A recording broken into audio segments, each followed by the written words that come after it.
Hey everybody, it's Tuesday lunchtime, 12:45, and yeah, she's working.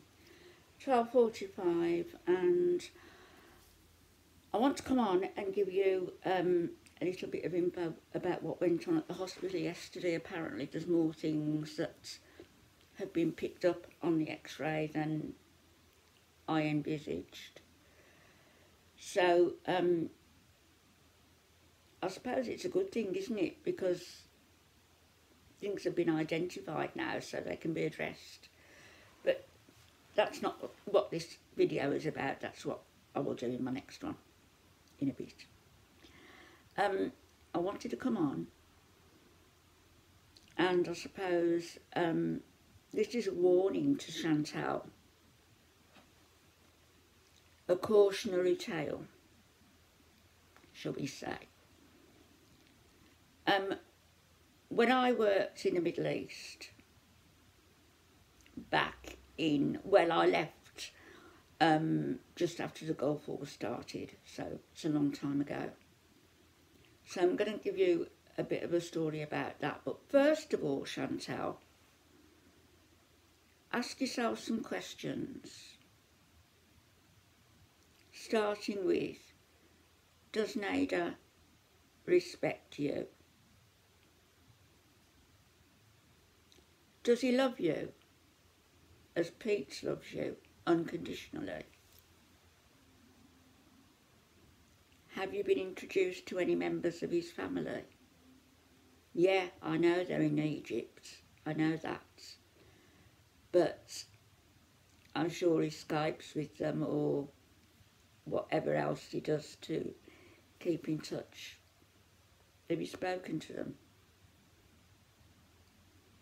Do you really think his family are going to accept you? So let me ask you this also. How much do you know about the culture? How much do you know about Islam? Nader hasn't been back to his country in 10, 11 years. Is that since 2011? When all the trouble was going on, the demonstrations in, was it Tahrir Square? I can't recall. But people were killed. People were called martyrs for the cause because they were demonstrating at that time, among other things, against a corrupt government. How much do you know about the government in the Middle East? How much do you know about Egypt? How much do you know about President Mubarak? How much do you know, or what does Nader think? Have you ever asked him about the deposed King Farouk, going back, way back? What do you know about the Suez crisis? What do you know about anything, really? I can tell you his family aren't going to accept you. He doesn't accept you. You are a money faucet for him. Drip, drip, drip. That's all you are. You think you're getting something back? You think you've got a status of being the girlfriend of an adult with gonorrhea, drug pusher? You think that's status?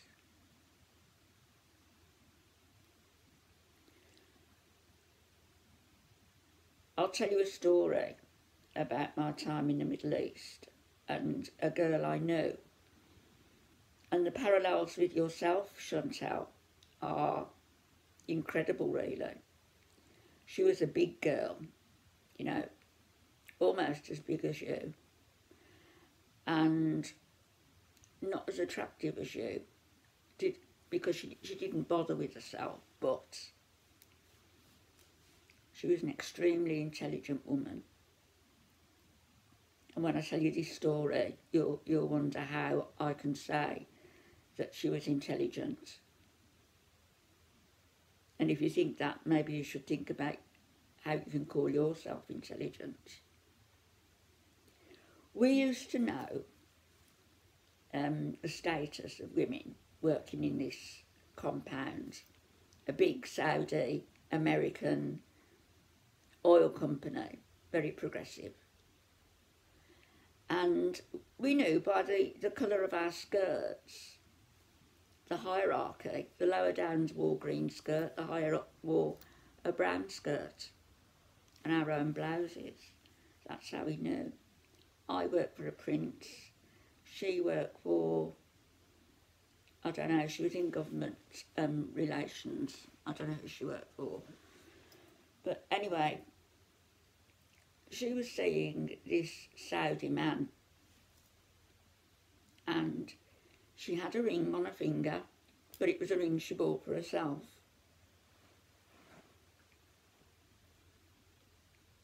And this one evening she was at his apartment, and the doorbell rang. This is a true story. She told me, and I fully believed her. The doorbell rang, and he shouted, you know, who's there? Wasn't expecting anybody, and it was, I think it was his brother. It was one of his relatives, and he asked them to wait. He ushered this girl into the bedroom. As I say, she was big like Chantal. She was Canadian, because a lot of the women who worked there were Canadian, probably still are, Canadian and British. He ushered her into the bedroom. He bundled her into a wardrobe, told her to be silent and not to make any noise whatsoever, and turned the key. In the wardrobe, turned the key. Then he went out to entertain his guests. I would have been panicking. I would have had to get out of that place because of the claustrophobic element. I couldn't have coped with it. She was a good girl. She did as she was told. She stayed in that wardrobe. And as I say, she was a big girl, so it was probably quite a tight squeeze too. And she stayed in that wardrobe until his family had gone. When she dared to raise the subject with him of why couldn't I meet whoever it was the family had sort of picked out a wife for him. He didn't want to marry this woman. He was going to have to get out of marrying this woman. But if they thought that she, this girl we'll call her Chris, had anything to do with his change of heart, she would never be accepted. He wanted it to be as though he changed his mind without her being involved, and then met her. This is the story he told her. It wasn't true, of course, and I don't know what happened. As I say, I left as the Gulf War started. She stayed. She had reason to stay, she thought. So what happened, I can only make an educated guess. And my educated guess would be that she didn't get what she wanted. And she spent a lot of money on that man. She had a very good job. She didn't spend money on her, she spent it on him. You see the parallels with Chantal and her? The spending of money, the buying of her own ring, not meeting his relatives, not knowing anything about the background or the culture. In fact, she probably did know quite a bit about the politics and religion in Saudi, because she worked for the government liaison department there. But Chantal knows nothing.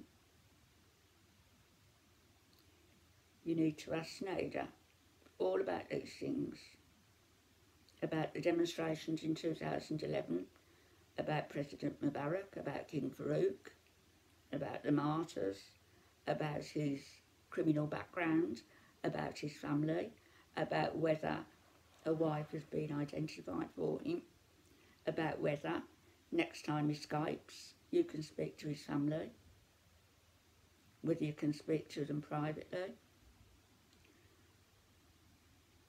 or are you prepared to be like this girl and be shoved into a wardrobe every time the doorbell rings? Don't do it. Don't do it. You're going to come to harm, you're going to come to grief, and your self-esteem, which I think is already low, is going to plummet even further. I'd say you're in a lot of danger. I really would. Okay, everybody, I'll be back.